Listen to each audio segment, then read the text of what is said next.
What's good, y'all? Welcome back to another episode of 52 Books. This week I have a twofer for you because I failed to upload the previous week's books. So we have a twofer. And so for this week, I'm going to review these two books. You can't see what they are, so I'm going to tell you. And it's only going to be one video. It will only be one video for these two, which is actually this video right here that you're watching right now. And that's what we're going to do. And that's how we're going to move forward. The week before, I read Let It Go by Karen Amann.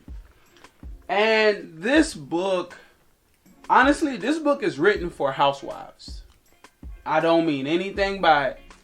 It's written for women who stay in the home all the time, who are homemakers, to be honest.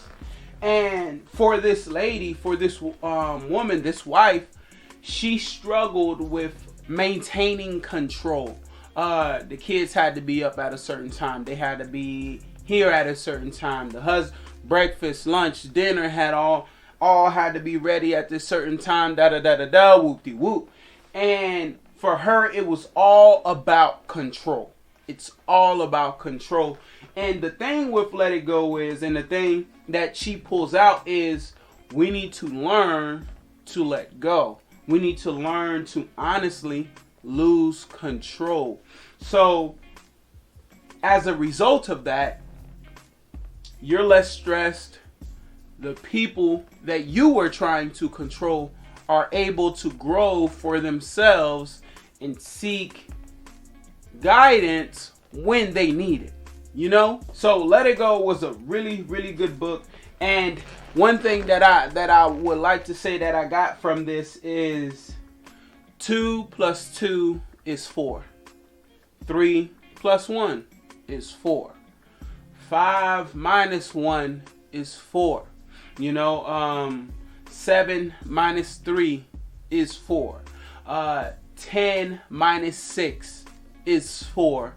And finally, 6 - 2 is 4. And 8 divided by 2 is 4. And you're probably like, bruh, why do you keep getting the answer 4? Well, that's how math works. So there's that. But but she got this revelation from her friend who, as she was with her friend's child was doing something, and the friend had to take a step back and say 2 + 2 is 4.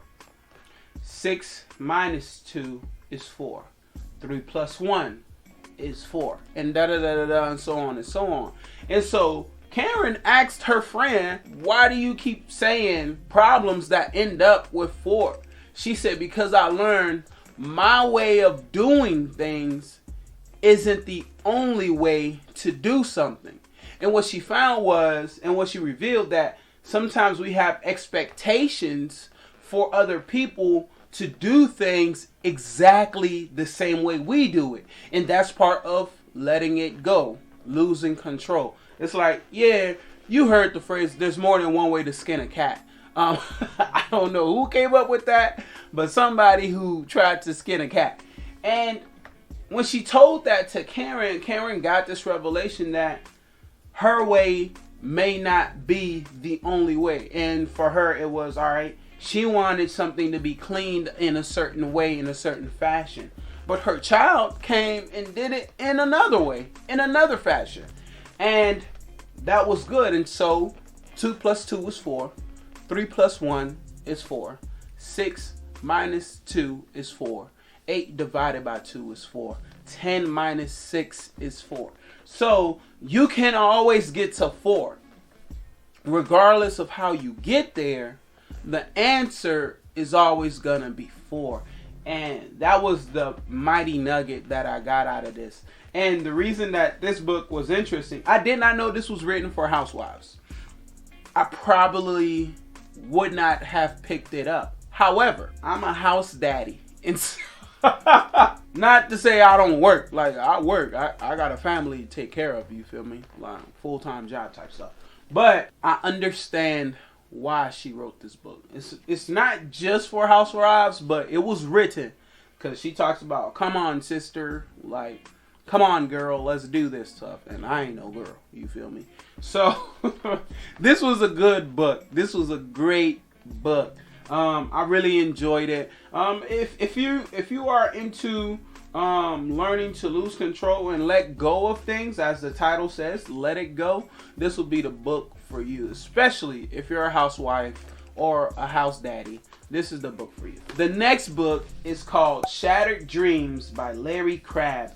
And man, oh man, regardless of where you are at in this life, 52 books is literally about reading as a tool to make yourself better for your spouse, your employer, or your business, and for everyone around you. And this book right here is for you. This book right here, this, if anything, I'm not going to say this book summarizes this channel, but it's pretty close. It's pretty close. It's called Shattered Dreams, God's Unexpected Pathway to Joy. And what Shattered Dreams is about is Larry Crabb, he's going through what it looks like when God shatters the dreams that you have for your life. What does it look like when God just takes everything and wrecks it? What does it look like when you have a dream and it gets crushed? What do you do?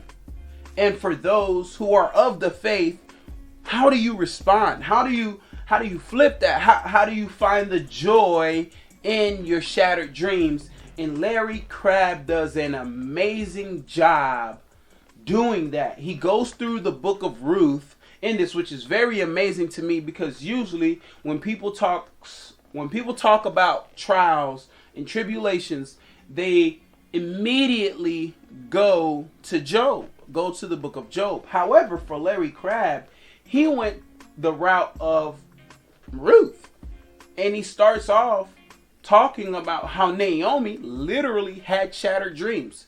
You leave your hometown with your husband, and your 2 sons. They get married and you're like, man, this is amazing. My kids getting married. And they get married and then they die. And then your husband dies and you're left by yourself. Her dreams were essentially shattered. And so he goes through that. And honestly, I never looked at the book of Ruth that way at all. Shattered Dreams continues to talk about, where do you go from there? How do you find joy in your brokenness? The whole book summarized is this: get to a point in your walk with God that when He does not heal the person who is dying, He does not take away the illness, He does not take the pain away, He does not take the struggle away, He does not take anything away at all, because we have all experienced it, we have all seen it, where God does not provide that miracle that we know He can do. We know it. He pulls no punches in saying, I don't blame God. Like this cat says it. He says this is God's fault because He has the power to do it and He didn't do it. Get to that point when God, in your relationship with the Lord, where if God doesn't do anything at all, you still find yourself worshiping Him. And I thought that was amazing. To get to a point in your faith, in your walk, and in life that God could take everything away from you, yet you still find yourself going to Him and worshiping Him for who He is. And what Larry Crabb says in the book is that sometimes God allows, well, not sometimes, most of the time, God allows our dreams to shatter so that we can recognize and get to a point in our relationship with him that we see that those dreams don't compare to who God is. This was a really good book, and I say that this is close to representing this channel is because we're going to start businesses here. You feel me? We're going to start businesses. We're going to start companies. We will be companies. You'll start a new skill. You'll do something different. You'll try to make yourself grow. You will do all these things, and some of them, maybe all of them, will fail. However, for those of you who aren't faith-based who watch this channel, thank you. However, we can learn that there is always, for those who are faith-based, there is always someone who is greater and more pleasure than what we think our dreams are. And that's good. So these are the books. Let It Go by Karen Amen and Shattered Dreams by Larry Crabb. If you don't have these in your library, definitely this. You could do without this. It's a good read, but definitely get this book. Thank you all for tuning in to another episode of 52 Books. Oh, before we go, so, you know what? We'll talk about it next video. Peace.